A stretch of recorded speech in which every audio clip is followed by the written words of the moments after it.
जी संगत जी सभी को जय गुरु जी। शुक्राना गुरु जी महाराज का लख लख शुक्राना। ओम नमः शिवाय, शिव जी सदा सहाय। ओम नमः शिवाय, गुरु जी सदा सहाय। जय गुरु जी। संगत जी पिछली वीडियो 14 दिन की 15 दिन की चैनल पे ही है, आप ढूंढ लें, वीडियो वाले सेशन में आपको मिल जाएंगी। आधी अधूरी शिव पुराण का कोई महत्व नहीं है, सिर्फ आप अगर थंबनेल देख के कि इस कथा का ये महत्व है अगर सुनते हो तो महत्व तो है, क्योंकि ये सब शिव पुराण में लिखा है। मैं मन घड़त से या मन से कुछ नहीं बनाती हूँ, क्योंकि कथा जहाँ समाप्त होती है वहाँ उसका फल लिखा होता है कि इसके पढ़ने से सुनने से आपकी लाइफ में क्या बदलाव आना है। दूसरी चीज़ ये कि संगत जी अभी सावन के 15 दिन बचते हैं, अगर आप चाहें तो अपनी शिव पुराण पूरी सुन सकते हैं। पिछली वीडियो जो रह गई हैं आप उनको भी सुन सकते हैं और सावन के बाद भी सुन सकते हैं, ऐसा कोई नहीं है कि आप बाद में नहीं सुन सकते।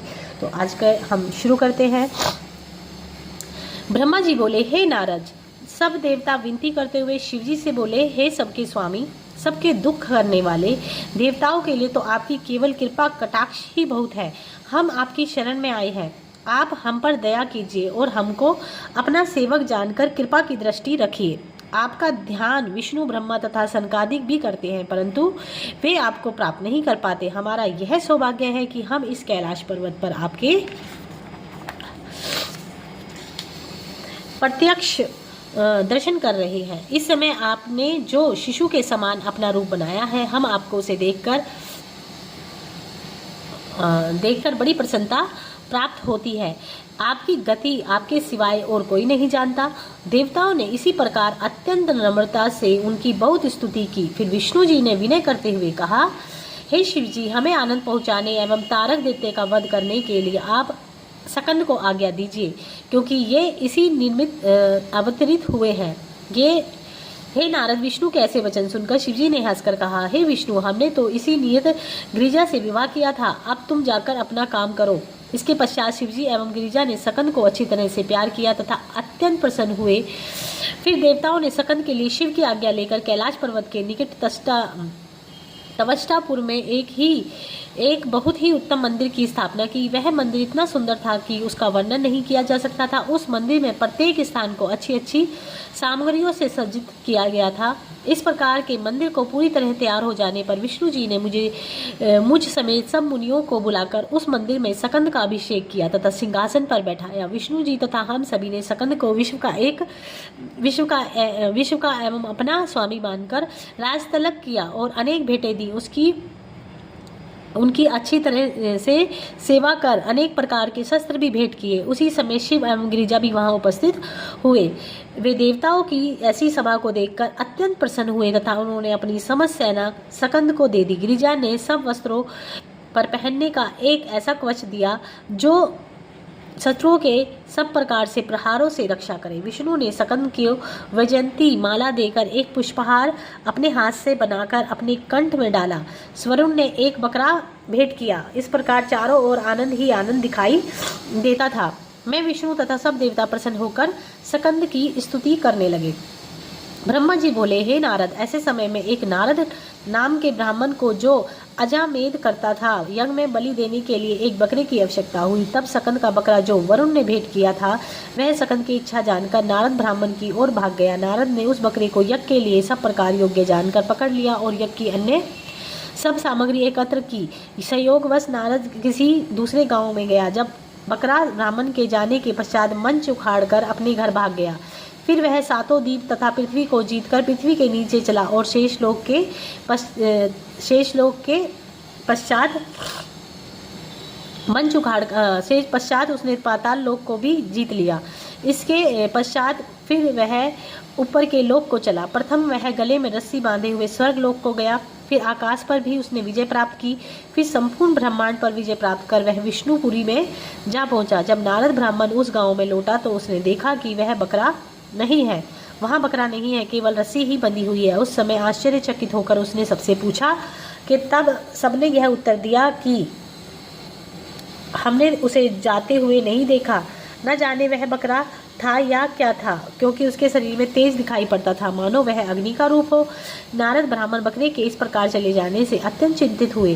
फिर उन्होंने विद्वान पंडितों को बुलाकर आदि से अंत तक का वृत्तांत कह सुनाया तथा पूछा कि आप लोगों की क्या राय है। मेरा तो सब परिश्रम व्यर्थ हो गया, अब मैं क्या करूं?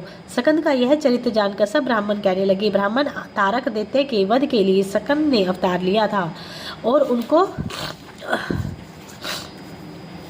देवताओं ने अपने अपने शस्त्र दिए। अस्तु, अब यही उचित है कि तुम उन्हीं के पास जाकर अपना सब वृतांत कहो। हे नारद, विद्वान ब्राह्मणों के ऐसे वचन सुनकर नारद ब्राह्मण वहां से चलकर सकंद के द्वार पर पहुंचे तथा द्वारपालों से कहा कि तुम सकंद से कहो कि नारद नामक एक ब्राह्मण द्वार पर खड़ा है। द्वारपाल ने पूछा, तुम्हारा क्या मनोरथ है? तब नारद ने द्वारपाल को सब वृत्तांत सुनाया। उसे सुनाकर द्वारपाल सकंद के पास जा पहुंचा और विनती की कि हे स्वामी, द्वार पर नारद नामक एक ब्राह्मण हटके से आपके दर्शनों से निर्मित खड़ा है। तब सकंद ने हंसकर उत्तर दिया, नारद हमारा परम भक्त है, तुम उसे भीतर ले आओ। अस्तु, नारद के भीतर जाकर सकंद को प्रणाम किया, वेद के अनुसार स्तुति की तथा यह विनय की, जो बकरा मैं यज्ञ के लिए लाया था वह वहां से भाग गया है। बड़े आश्चर्य की बात है कि आपके राज्य में रहकर इस प्रकार यज्ञ अधूरा रह जाए।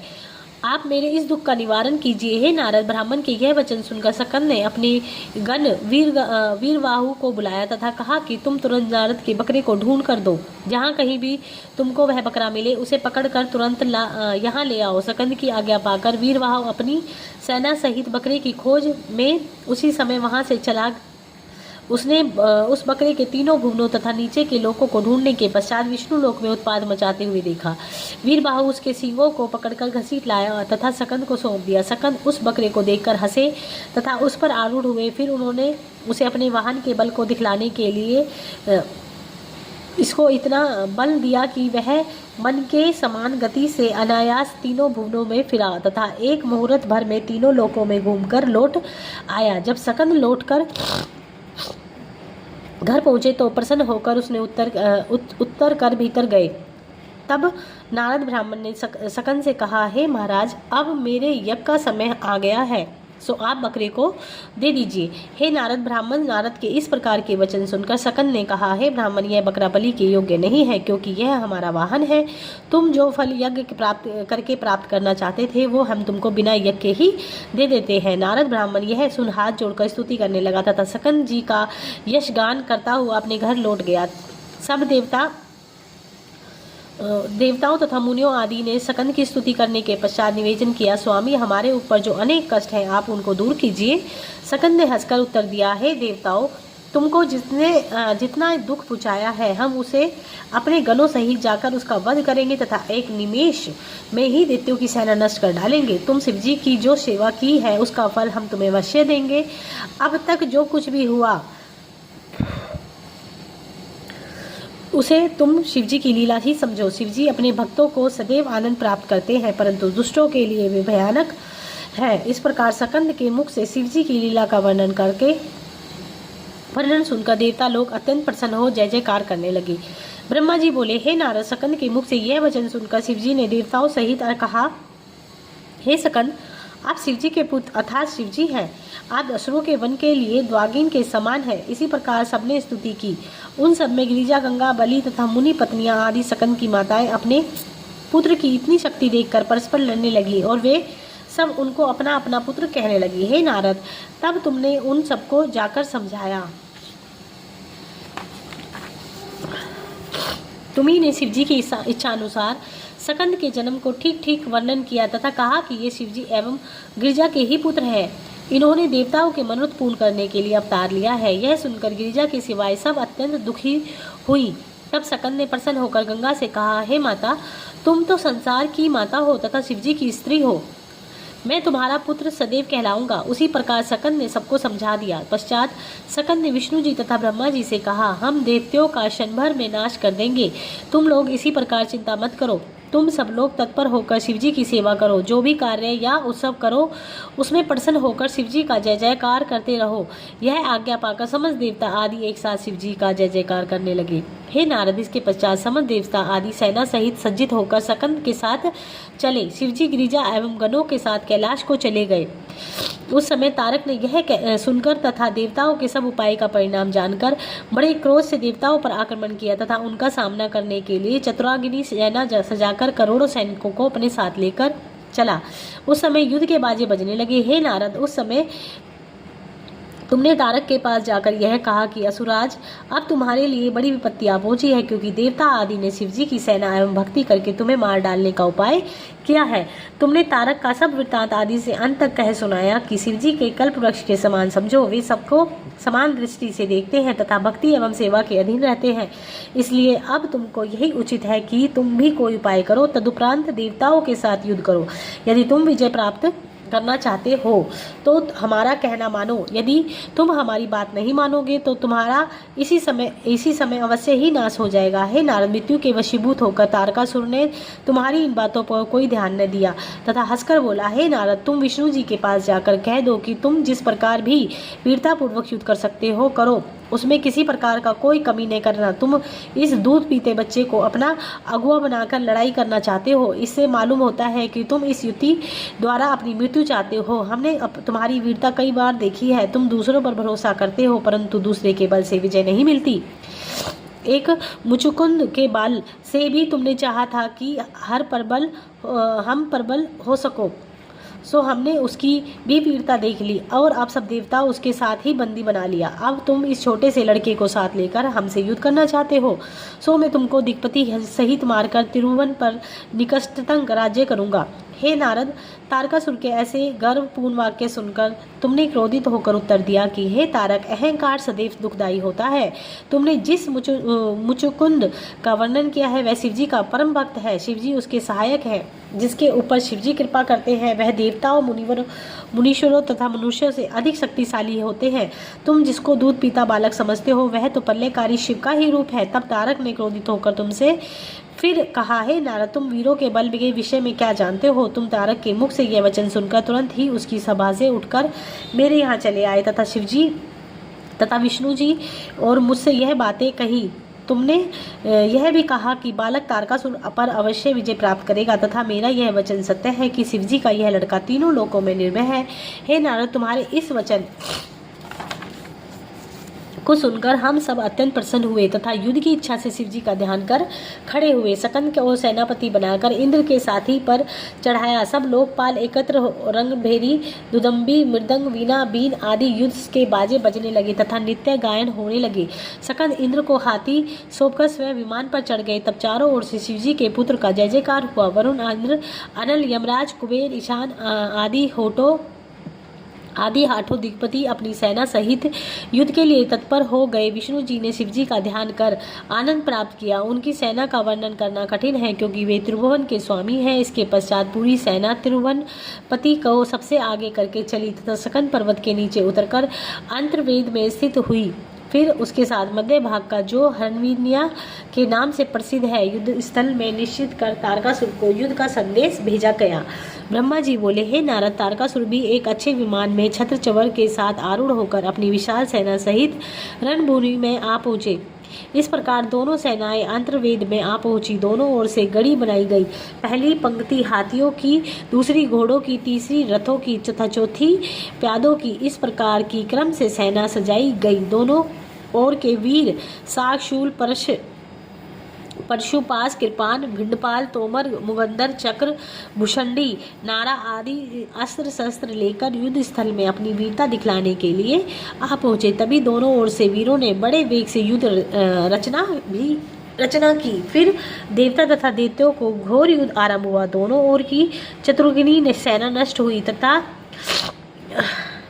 यहाँ तक कि थोड़ी सी देर में ही यह युद्ध स्थल सैनिकों के मृत शरीरों से भरकर भयानक हो गया। अनेक वीर पृथ्वी पर गिरकर मार मार शब्द का उच्चारण करते थे। कोई तलवारों से घायल, कोई मुगद्दर तथा कोई गदा से मूर्छित था।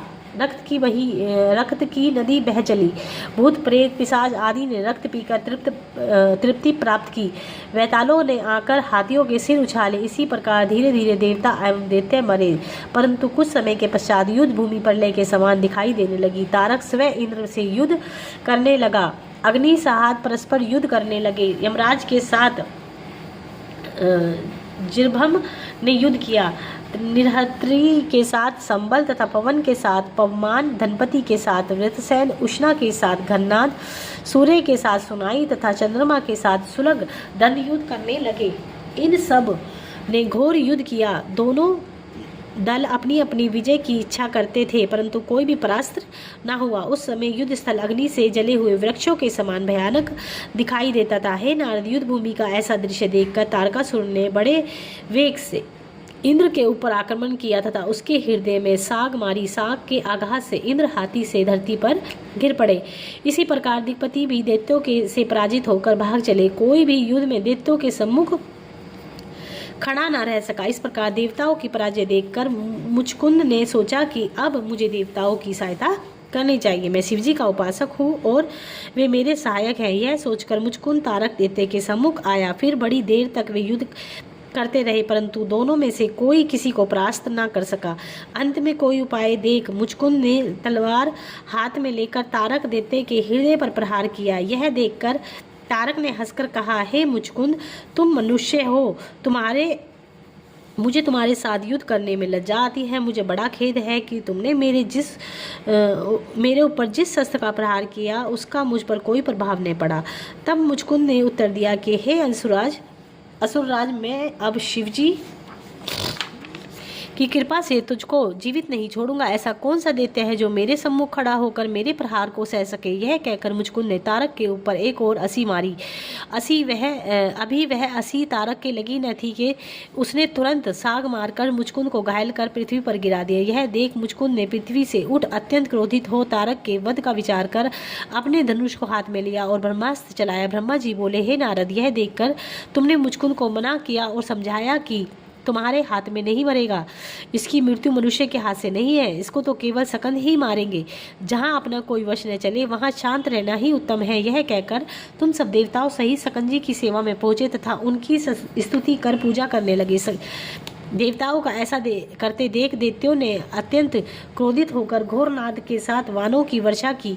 तब वीरभद्र क्रोधावेश में भरकर युद्ध भूमि में आ उपस्थित हुए। ब्रह्मा जी बोले, हे नारद, वीरभद्र अपने गणों को साथ लिए हुए युद्ध करने लगे। दोनों ओर से बड़े जोर से आक्रमण हुआ और नाना प्रकार के शस्त्र प्रयोग में लाए गए।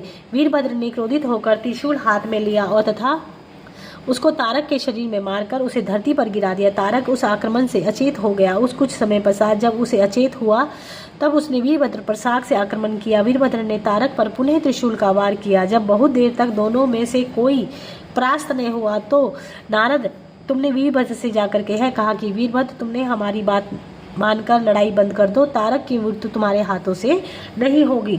जब शिवजी स्वयं उसके साथ युद्ध करेंगे तभी इसकी मृत्यु होगी। वीरभद्र ने यह सुनकर तुमसे क्रोधित होकर कहा कि हे नारद, तुम युद्ध तथा वीरता की बात क्यों जानो?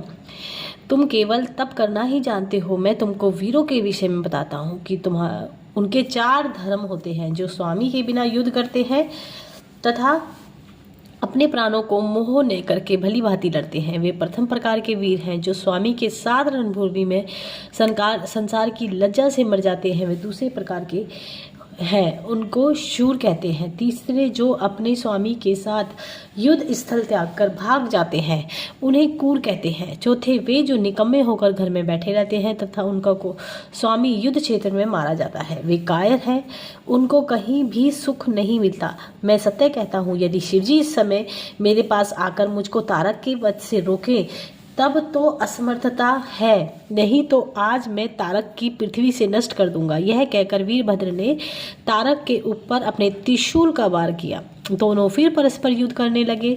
दोनों ओर की सेनाएं भी आपस में भिड़ गईं। इस बार दैत्यों तथा देवताओं के ने बड़ी वीरता से परास्त किया तथा दैत्य अपनी बहुत सेना मरी हुई देख युद्ध स्थल से भाग चले।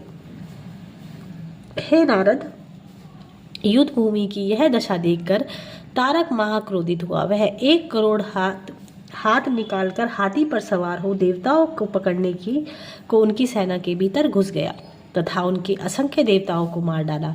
उसने अपने हाथी को छोड़ दिया, जिसे देखकर सब हाथी भयभीत होकर इधर उधर भागने लगे। इस प्रकार तारक ने देवताओं पर विजय प्राप्त की। उस समय तारक का तेज कोई न सह सका और सब लोग बड़े दुखी हुए। उसके हाथी ने सब हाथी मार डाले। यह दशा देखकर विष्णु जी से ना रहा गया। उन्होंने तुरंत चक्र उठाकर तारक के साथ युद्ध कर देवताओं को आनंदित किया। विष्णु जी तथा तारक में घोर युद्ध हुआ, जिसमें दोनों ओर से अनेक से लोग मारे गए। तारक ने अपने तीक्ष्ण बाणों की वर्षा से देवताओं को फिर भयभीत कर दिया। तब विष्णु जी ने देवताओं को इस प्रकार भयभीत देखकर क्रोधित हो तारक के ऊपर अपना चक्र चलाया। उस समय पृथ्वी पर कांप उठी, परंतु चक्र को तारक के शरीर पर जमने का कोई स्थान नहीं मिला। तारक ने अपने गुरु का स्मरण कर उन्हें प्रणाम किया तथा अनेक प्रकार की माया दिखलाई। अनेक राक्षस हाथियों के समान चिंगड़ाते हुए उत्पन्न हुए। तारक की यह माया कोई न जान पाया। अंत में युद्ध स्थल से भागकर सकंद के पास जा पहुंचे तथा विनय के साथ भयभीत हो इस प्रकार बोले, हे स्वामी, हम आपकी शरण में आए हैं। आप अब शीघ्र ही तारक का वध कीजिए, क्योंकि आपका अवतार इसी निर्मित हुआ है। आपके बिना और कोई तारक को नहीं मार सकता। हे नारद, देवताओं को इस प्रकार भयभीत देखकर सकंद ने हंसकर कहा, हे देवताओं, मुझको अपना पराया कुछ भी नहीं पता। मैं तो अभी लड़का हूँ। अभी तक मैं इस बात की परीक्षा करता रहा कि मैं किसके साथ युद्ध करूँ। यद्यपि मैं धनुविद्या बिल्कुल नहीं जानता। हे नारद, तुमने सकंद के ऐसे वचन सुनकर कहा कि हे महाराज, आप तो शिव से उत्पन्न हैं। सृष्टि के रक्षक देवताओं को आप ही के सुख की प्राप्ति होगी। आप बालक, युवा या वृद्ध नहीं हैं। तारक ने देवताओं को जीतकर उन्हें बड़े बड़े दुख पहुंचाए, इसलिए अब आपको तारक का वध शीघ्र कर डालना चाहिए। सकंद पहले तो हंसे, परंतु बाद में क्रोधित हुए। तब वे विमान छोड़ अपनी शक्ति सहित तारक की ओर पैदल ही दौड़ पड़े। यह देखकर तारक ने हंसकर इस प्रकार कहा, देवताओं ने इस बालक की आशा पर ही अपने बल को नष्ट कर दिया है। वास्तव में यह सब बुद्धिहीन है। मुझको निश्चय है कि मैं समस्त देवताओं को मारकर नष्ट कर डालूंगा। ऐसा कहकर तारक हाथ में शक्ति लिए हुए सकंद से युद्ध करने के लिए चला। वह देवताओं से बोला, हे देवताओं, तुमने इस बालक को युद्ध स्थल में अगुआ बनाया है। अब मैं तुमको इसका फल देता हूँ। तुम सब जिसकी आशा पर निर्भर हो वह मेरे भय से यहाँ से भाग जाएगा। छोटा भाई विष्णु तो छल में आदित्य एवं माया दिखाने में विख्यात है। इसने बलि के साथ वामन रूप में बड़ा छल किया है तथा मधुकैटभ का शीश छल करके काट डाला। फिर अमृत बांटने के साथ भी मोहिनी रूप में इसने छल किया। इसने वेद के विरुद्ध स्त्रियों को मार डाला तथा बलि के वध में भी रामचंद्र रूप में इसने धर्म का कुछ विचार नहीं किया। रावण को, जो ब्राह्मण जाति का था, जिसको मारना वेद में निषिद्ध था, इसी ने मार डाला तथा अपनी स्त्री सीता को निष्पाप त्याग दिया। इसने कृष्ण रूप में पर स्त्रियों के साथ भोग करके वेद की रीति को त्याग दिया और अनुचित रीति से विवाह करा। कलयुग की चाल चलकर बड़ा अधर्म किया। इसी प्रकार बुद्धि रूप में सब वेदों की निंदा करके इस विष्णु ने कुछ भी विचार नहीं किया। मुझे आश्चर्य है कि ऐसे मनुष्य के बल पर तुम देवताओं ने युद्ध का प्रयत्न किया है। हे नारद, इसके पश्चात तारक इंद्र की निंदा करते हुए बोला, हे देवताओं, इंद्र तो बहुत ही बुरा है एवं अनाचारी है। उसने अपने पिता के लड़के को दिति के गर्भ से गिरा दिया था तथा केवल सांसारिक आनंद के निर्मित ऐसे कार्य करते हुए कर्म का ज्ञान विचार ने किया। इसने गौतम की स्त्री से भोग किया तथा वर्त नामक ब्राह्मण का वध कर डाला। सांसारिक आनंद में निर्मित इसने कौन कौन से अधर्म किए। इस समय भी इसने इस छोटे से लड़के को युद्ध भूमि में अगुआ बनाया, जो अभी मेरे हाथों से मारा जाएगा। यह पाप भी इसी पर पड़ेगा, अन्यथा यह लड़का भाग जाएगा। इस प्रकार देवताओं से उसकी निंदा करते हुए तारक फिर सकंद से बोला, हे बालक, तुम व्यर्थ अहंकार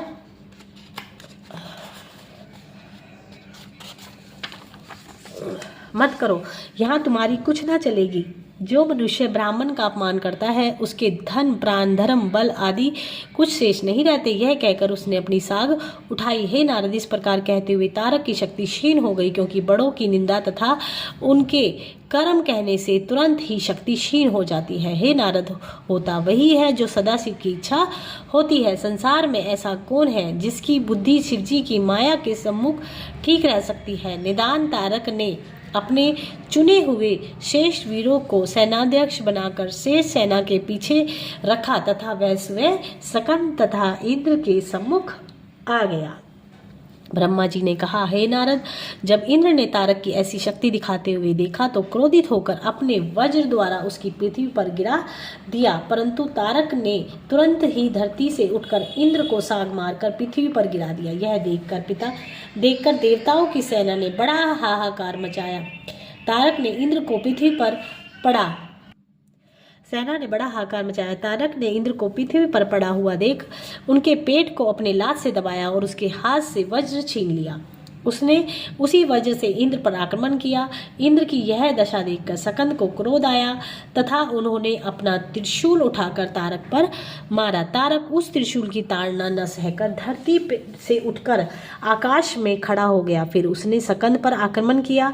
उसके प्रहार से सकंद घायल होकर धरती पर गिर पड़ा। उन्होंने पुनः त्रिशूल अपने हाथ में ले लिया। वह त्रिशूल विद्युत की भांति चमक उठा तथा सब दिशाएं प्रकाश से पूर्ण हो गई। तब तारक पुनः साग लेकर सकंद के सम्मुख आकर खड़ा हुआ। उस समय देवताओं ने हर्ष ध्वनि की। फिर तारक तथा सकंद परस्पर युद्ध करने लगे। उस समय घोर युद्ध हुआ। दोनों मस्तक, कंठ, कटी जगह, पीठ तथा हृदय में शस्त्र मारते थे। दोनों ओर की सेनाएं ऐसा भयंकर युद्ध देखकर आश्चर्य में पड़ गई। उस समय देवताओं की आशा टूट गई और वे निराश होकर सोचने लगे कि सकंद तारक को नहीं मार सकेंगे। उसी समय यह आकाशवाणी हुई कि देवताओं सकंद अभी तारक का वध करेंगे। हे नारद, इस आकाशवाणी के पश्चात ही सकंद अपनी साग तारक को भुजाओं में मारी, परंतु तारक ने उस पर कुछ ध्यान न देकर अपनी साग से सकंद को घायल कर पृथ्वी पर गिरा दिया। सकंद ने सचेत होकर पुनः तारक पर वार किया। इसी प्रकार दोनों युद्ध करने लगे। उस समय देवता चिंतन होने लगे। सूर्य का प्रकाश क्षीण हुआ, वायु थम गई, नदी पर्वत तथा वनों में भयानक शब्द होने लगे, पृथ्वी कांपने लगी जैसे भूकंप आ गया तथा अग्नि देवता शांत हो गए। हिमगिरी, मेरु, श्वेतकोट, उद्याचल, अस्ताचल, मलयगिरी, कैलाश, गंधमादक, वैनाक, विंध्याचल, महेंद्र, मंदर तथा हिमाचल आदि पर्वत भी चिंतित एवं दुखी थे। तब सबको इस प्रकार चिंतित तथा दुखी देखकर सकंद बोले, हे पर्वतों, तुम कोई चिंता मत करो। इसी प्रकार सकंद ने देवताओं को सतावना देकर शिव गिरिजा का ध्यान किया तथा तारक का वध करने को साग अपने हाथ में उठाई। उस साग से श्री गिरिजा शंकर ने असंख्य तेज एवं बल डाल दिया। सकंद ने क्रोधित होकर वह साग तारक के हृदय में मारी। तब तारक उससे आघात से निर्जीव होकर भूमि पर गिर पड़ा।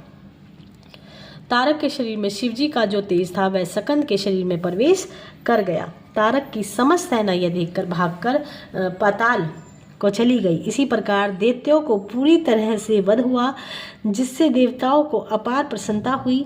उस समय सब देवता, मुनि एवं गण अति प्रसन्न होकर सकंद की स्तुति करने लगे। गंधर्व, किन्नर, अप्सरा आदि गाने बजाने लगे। अनेक प्रकार के बजे तथा सबने बहुत स्तुति करने के पश्चात सकंद से यह प्रार्थना की कि हे प्रभु, आप सबकी प्रीति आपके चरणों में दिन दिन बढ़े। हम आपसे यही वरदान मांगते हैं। देवताओं तथा पर्वतों की ऐसी स्तुति सुनकर सकंद ने कहा, हमने तुम्हारी स्तुति से प्रसन्न होकर तारक का वध किया है। भविष्य में भी हम तुम्हारे दुखों में हर तरह से सहायता करेंगे। इसके पश्चात सकंद पर्वतों से बोले, हे पर्वतों, तुम सब प्रतिष्ठा के योग्य हो। समस्त मुनि और तपस्वी तुम्हारी सेवा करेंगे। तुम्हारे देखने मात्र से ही मनुष्य के कष्ट दूर होंगे। जो तीर्थ, मंदिर तथा तपोभूमि पर स्थित होगी वह सब आनंद एवं सुखदायक होगी। जो पर्वत हमारी माता के समान उत्पत्ति स्थान होगा, अन्य पर्वत भी शिवलिंग के समान पापों को नष्ट किया करेंगे। सकंद के इस वरदान को सुनकर चारों ओर से धन्य धन्य तथा जय जयकार का शब्द गूंजने। ब्रह्मा जी बोले, हे नारद, अब मैं तुम्हें उन दैत्यों का वृत्तांत सुनाता हूँ जो भागकर पताल में छिप गए। उन दैत्यों में से एक वान नामक दैत्य का स्वामी युद्ध क्षेत्र में भाग गया था। वह वहां से कोच द्वीप में जाकर नाना प्रकार के उपद्रव करने लगा। उसने कोच के सिर में अपना एक पैर इस प्रकार मारा कि वह पर्वत घबरा कर सकंद के पास आया और यह कहने लगा कि इस समय अपने तारक का वध आपने तारक का वध करके तो संसार को दुखों से मुक्त कर दिया, परंतु केवल मैं ही अकेला सृष्टि भर में दुखी हूँ। उसने अपना सब वृत्तांत आदि से अंत तक सकंद को सुनाते हुए कहा कि हे प्रभु, मुझको जिसने दुख दिया वह उसके साथ 8 कोटि दैत्य हैं। यदि मैं आपकी शरण में मनुष्य रूप धारण करके ना आता तो ना जाने वह क्या करता। आपके सिवाय अब मेरा इस संसार में कौन रक्षक है। सकंद ने दैत्यराज की यह कथा तथा उसका उत्पात सुनकर उसको मार डालने का विचार किया। तब उन्होंने सांग हाथ में लेकर शिव गिरिजा का ध्यान किया और वह सांग क्रोध में भरकर उस दैत्य की ओर चलाई। उस सांग के चलने से दशों दिशाओं में प्रकाश फैल गया। सांग ने क्षण भर में ही दैत्यों को उनके अधिपति सहित जलाकर भस्म कर दिया। इस प्रकार जब उन सबको समाप्त करके सांप फिर सकंद के पास लौट आई। हे नारद, इस प्रकार उन दैत्यों को नष्ट करके सकंद ने पर्वत से कहा कि अब तुम अपने घर को लौट जाओ और किसी प्रकार की चिंता मत करो, क्योंकि हमने उस दैत्य से सेना सहित मारकर नष्ट कर दिया है। यह सुनकर कोज ने सकंद की बड़ी स्तुति की तथा उसने अपने घर को लौट आया। फिर देवताओं ने खूब उत्सव किए। तदुपरांत सकंद ने उसी स्थान पर 3 शिवलिंगों की स्थापना की।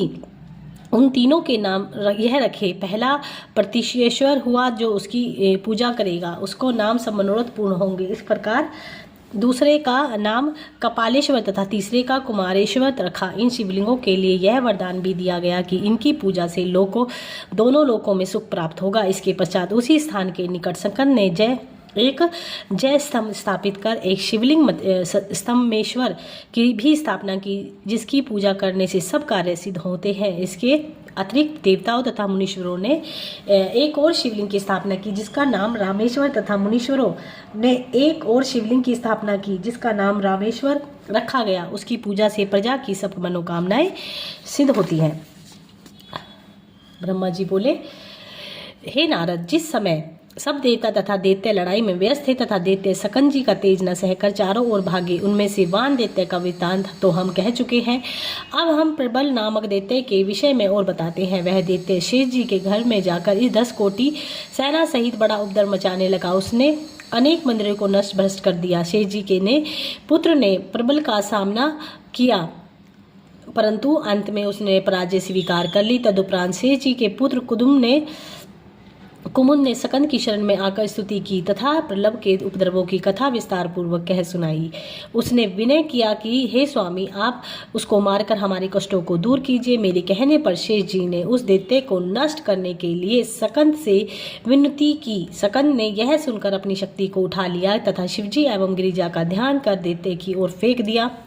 उस शक्ति के प्रकाश से संपूर्ण संसार प्रकाशित हो गया। तब उसने 7 पाताल लांघ कर शीघ्र ही करोड़ दैत्यों को प्रलभ सहित मारकर भस्म कर दिया। वह शक्ति उन सब का नाश करके फिर उसी प्रकार सकंद के हाथ में आ गई। तब सकंद ने कुमुद से यह कहा कि हमने अपनी शक्ति द्वारा प्रलंब का नाश कर दिया है, अब तुम निर्भय होकर अपने घर को जाओ। शेष जी स्वयं तो सकंद की सेना में तत्पर रहे तथा कुमुद तथा उनका आदेश पाकर वहां से लौट गए। तब देवताओं ने विविध प्रकार के उत्सव किए। मैंने तथा समस्त देवताओं ने सकंद की स्तुति करते हुए कहा, हे महाराज, आप तो अभी केवल 7 दिन के बालक हैं, तो भी इस प्रकार दैत्यों का नाश करते हैं। यह बड़ा आश्चर्य है। सकंद ने देवताओं सहित जिस स्थान पर युद्ध का विचार किया था वह स्थान सप्त तीर्थ के नाम से बड़ा तीर्थ प्रसिद्ध हुआ तथा जिस मार्ग से कुमुद नाग धरती को फोड़कर पताल में गया था वह सिद्धकूल के नाम से प्रसिद्ध हुआ। जो वहां स्नान करते हैं उनके सब कलेश मिट जाते हैं तथा अंत में वे कैलाश पर्वत में स्थान प्राप्त करते हैं। सकंद जी के चरित्र अत्यंत पवित्र हैं, उनके सुनने सुनाने से मोक्ष प्राप्त होता है।